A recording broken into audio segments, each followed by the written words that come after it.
आज हम आपस में जीवन के बारे में कुछ बात करते हैं। गीता में कर्म योग का अभ्यास करने वाले के विषय में कहा गया है। भगवान ने गीता में कहा है कि देवताओं की भक्ति करने वाले देवलोक में और पितरों की भक्ति करने वाले पितृलोक में और भूतों की भक्ति करने वाले भूतों के लोक में और मेरी भक्ति करने वाले मेरे परम धाम में आते हैं।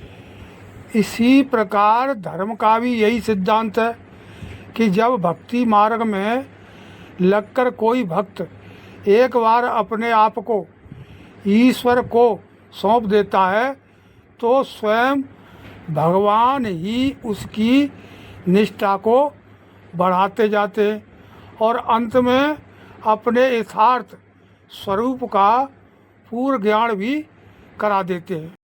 गीता छठे अध्याय 45वें श्लोक के द्वारा समझाया गया है कि मनुष्य को चाहिए कि वह आत्मज्ञान के प्रयत्न की मात्रा को कभी कम न करे।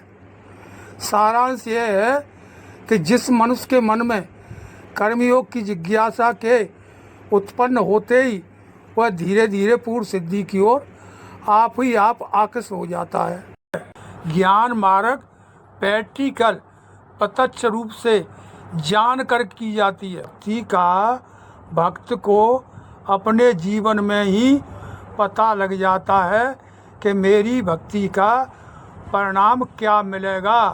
भक्ति स्वतंत्र सहज सुख खानी पर बिन सत्संग न पावे प्राण।